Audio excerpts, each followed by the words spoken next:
Oh, got one on the Tungsten EVO. Boys, we're out here in the wind right now and it is absolutely gassing.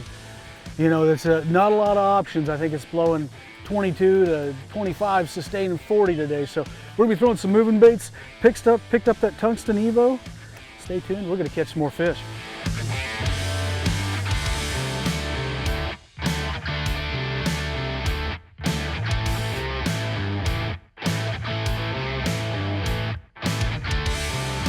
Well, we're out here fishing really high winds, but even in this, throwing this Tungsten EVO, the fish really don't want to bite it, just kind of reeling it along. And you know, regardless of the conditions, a lot of times when I'm throwing a chatterbait, it's twitching, reeling, jerking, popping. It's not just wind the bait in. You can catch fish like that, but you get so many more strikes by doing something different with it.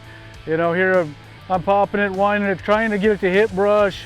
And we're doing the same thing when it's calm and sunny or any kind of condition. It's really windy, which you think they'd be pretty dumb, pretty easy to catch, but even then it seems like we're still having to really get those fish tricked into biting it, you know, have it dart next to them or slow down when they're following it, have it change a lot. So we got this Tungsten EVO and we're covering some water really pretty voluntarily as hard as it's blowing. But you don't have a lot of options. You know, we're trying to fish what we can do here in the conditions, and a moving bait's about most of what we could do in these kind of conditions. So we're moving with it. When the wind gets blowing this hard, you're better off just to go with it than fight it. You know, here I wouldn't even be able to cast into the wind. Trolling motor would be coming out of the water. Got a lot of issues that would get in our way of trying to go into the wind out in the main body right now. It's blowing like this, but you can still catch fish in it. It's better than being at the house. The Tungsten EVO, you know, it performs differently than a regular chatterbait. It's not just a smaller head, which a lot of people like a tungsten weight because it's smaller. But the reality is it makes a different sound.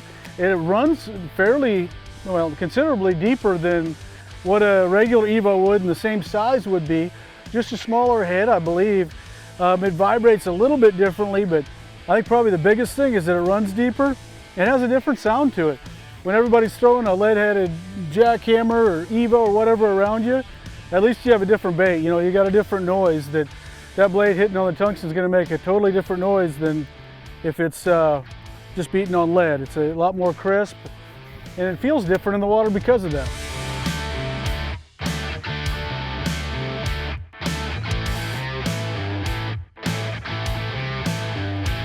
God! Oh, I came back and got it. Oh. She's a little breezy, boys.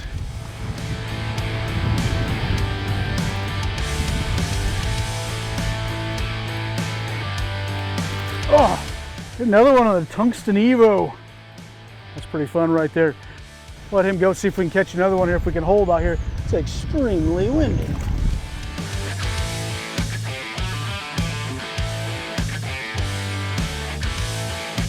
You know, we're throwing a diesel minnow on it right now, which is a trailer I really like to throw, but I use pretty much the same trailers on this as I would on any chatterbait. You know, it's still a chatterbait. Depending on the conditions, I'll switch from a paddle tail or go to a razor shad.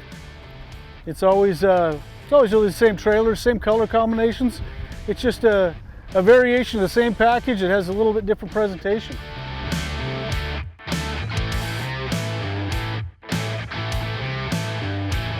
The gear I use for the EVO Tungsten is really the same as I use for a regular EVO. You know, this is a 3/8 ounce here.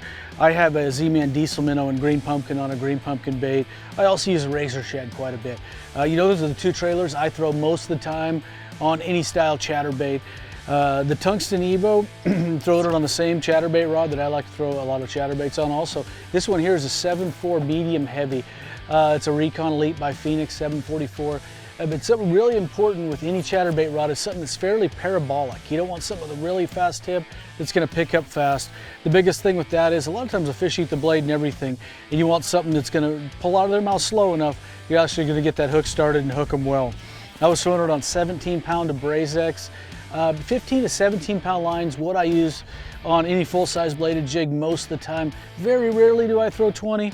You know, and a lot of times I'll throw 15 in open water when I want to keep my bait down, and you can get a little bit more movement out of it. With lighter line, it seems to react a little bit quicker. A 7 3-to-1 reel. This is an Okuma Tackle Warehouse exclusive reel I'm using, but 7 3-to-1 is a ratio that I feel is a happy medium between something that I don't overwork the bait, but yet I can catch up to those fish with the reel and really get them hooked, you know, get the rod loaded with that faster reel, but it's not as fast as like an 8-1 when you really can't overwork the bait with a fast reel like that. So that's my setup for the Tungsten EVO. Check it all out at tacklewarehouse.com.